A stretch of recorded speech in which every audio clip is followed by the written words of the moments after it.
Assalamualaikum warahmatullahi wabarakatuh. Kembali lagi bersama saya Hanif Zaki. Pada kesempatan kali ini saya akan menjelaskan apa itu Arduino Uno. Jadi, buat kalian yang belum tahu Arduino Uno, mungkin bisa lihat, gambaran dari Arduino Uno itu sendiri kayak gini. Di sini kita sama-sama belajar ya, kalau ada yang kurang dimengerti atau mungkin ada kesalahan, kalian bisa mengoreksinya di kolom komentar. Oke, Arduino Uno memiliki bentuk seperti papan kecil yang terdiri atas banyak komponen. Arduino Uno fungsinya itu sebagai microcontroller. Nah, chip microcontroller yang digunakan ini namanya itu ATmega 328. Untuk Arduino jenis lain, itu controllernya beda lagi jenisnya. Oke, kemudian, sebelum dilanjut, kalian, harus tahu dulu apa itu physical computing. Physical computing itu adalah sebuah konsep yang menghubungkan hardware dengan software secara interaktif. Jadi, software dan hardware itu saling berkesinambungan.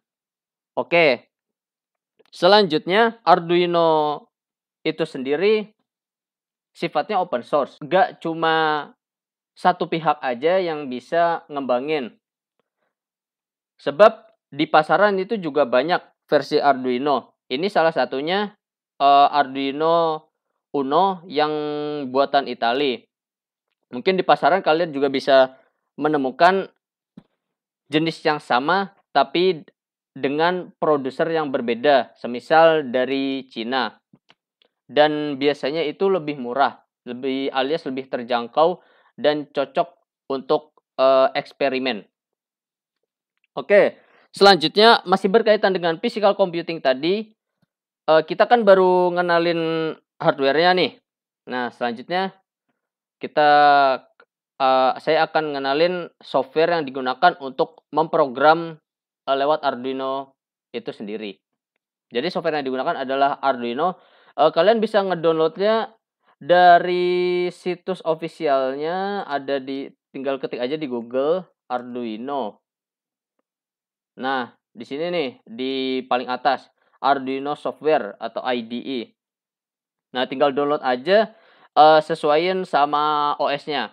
Support kok untuk semua OS yang ada, Windows, Linux, dan macOS. Tinggal download aja, kemudian terus diinstal. Oke, selanjutnya saya akan ngenalin bagian-bagian dari Arduino Uno. Pertama, kita bisa lihat yang tadi sudah dibahas di awal, yaitu ATmega 328 microcontroller yang fungsinya sebagai pusatnya alias otaknya dari, Arduino. Jadi pusat kendalinya itu ada di sini.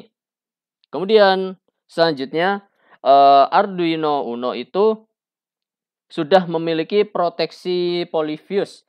Jadi untuk, mencegah adanya korsleting ataupun arus berlebih yang masuk.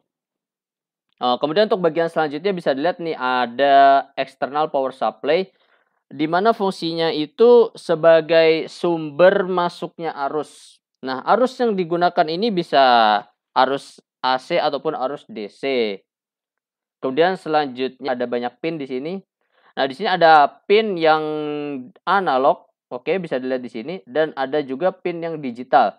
Nah, fungsinya itu berbeda. Untuk pin yang analog in, sebagai input sinyal analog. Kemudian kalau yang digital, untuk menginput sinyal digital, yaitu sinyal yang 0 sama 1, yang hasil outputnya nanti.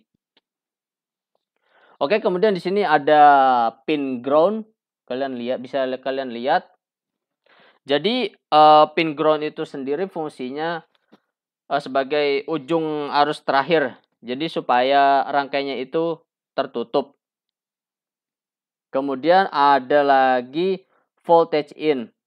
Maksudnya ini pin ini digunakan saat jikalau kalian ingin menginputkan arus langsung ke Arduino, nah bisa melalui, pin ini, oke, yang ini ya. Nah, eee tegangan yang diberikan itu berkisar antara 7 volt sampai 12 volt. Kemudian ada lagi volt power pin yang besarnya 5 sama 3,3. Bedanya itu cuma di besarnya doang, besarannya doang.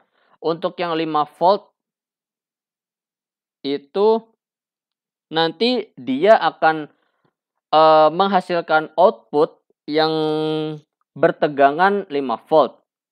Kalau yang 3,3 dia akan menghasilkan output yang besarnya itu 3,3 volt. Kemudian ada reset pin yang fungsinya itu untuk mereset Arduino Uno kembali seperti semula. Jadi bila mana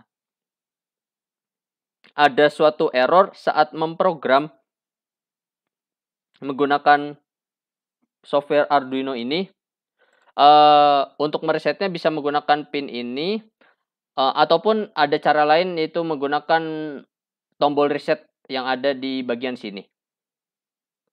Oke, selanjutnya itu ada pin digital yang udah saya jelaskan tadi. Kemudian di sini ada serial in dan serial out, pin serial. Kemudian ada lagi yang tidak kalah penting adalah USB plug. Nah, USB plug ini fungsinya sebagai interface antara Arduino Uno dengan PC. Karena kan kita memprogram Arduino Uno menggunakan PC atau laptop, menggunakan software-nya. Nah, untuk menghubungkannya itu, jadi kita pakai kabel yang dihubungkan dari PC atau laptop ke Arduino melalui interface USB plug ini. Nah, terus di Arduino Uno itu juga ada LED-nya juga, misal kalau udah nyambung, nanti ininya bakal nyala nih, yang ada tulisan on. Dan untuk yang ref terbaru ini, Arduino Uno Rev 3 ini, nggak usah susah-susah lagi untuk nginstal software-nya, untuk nginstal driver-nya, karena biasanya udah plug and play juga. Jadi tinggal hubungin aja ke laptop, nanti, driver-nya auto keinstall. Oke, kemudian setelah kita udah jelasin bagian-bagian hardware dari Arduino Uno itu sendiri, kita pindah ke software-nya yang udah di-download tadi. Nah, untuk memprogramnya kalian bisa memprogram lewat, software yang udah disediain Arduino ini. Jadi di sini ada 2 bagian utama, yaitu function setup dan function loop. Nah, bedanya apa? Bedanya itu, pada saat eksekusinya. Kalau di setup itu, dia itu dieksekusi cuma sekali. Semisal pada saat untuk pendefinisian pin-pin dari Arduino ataupun untuk, apalagi untuk memulai komunikasi serial. Nah, kita aturnya di sini nih, di setup. Beda lagi sama loop. Nah, untuk kode yang ingin dieksekusi berulang kali, ntar kita aturnya di sini. Kita tulis kode programnya di function loop ini. Ini ada suatu contoh, di sini example. Misal digital atau basic lah, blink, oke. Oke, di sini. Nah, kan tadi ini kan udah sebagai inisialisasi atau didefinisikan pin LED-nya. Nah, kita definisiin, jadi ini di eksekusi cuma sekali. Nah, nanti di bagian loop-nya itu ntar bisa dieksekusi, kode yang ingin dieksekusi berulang kali, jadi ntar kedip-kedip dia, ini kan bling ya, kedip. Nah, jadi kan kedip-kedip kan itu dia berulang-ulang kali, berulang terus noh, nggak cuma sekali doang kan, kedip sekali, tek, udah. Jadi nanti dieksekusinya di sini nih, ntar kita nulis kode programnya di sini. Nah, high, jadi untuk yang high misal nyala dan low itu mati, udah gitu. Ini contoh sederhananya aja. Kemudian jika udah ditulis nanti kita compile di sini nih. Compile. Nah, nanti ntar ada muncul komen di sini. Kalau berhasil, oke kita tunggu dulu. Oke, kalau berhasil, ntar dia nggak warnanya biru. Kalau error, ntar ada warna merah. Buktinya, tandanya berarti di codingannya itu ada yang salah, harus dibenerin. Oke. Ntar kalau udah gitu tinggal kita upload aja, misal udah kehubung kan, ini kan belum kehubung sama Arduino-nya, jadi kita tinggal upload, nanti otomatis Arduino hardware ini, yang tadi ini, udah berisi instruksi yang kita berikan lewat berupa kode-kode program yang udah ditulis di sini. Mungkin cukup sekian dulu aja gitu. See you on the next video.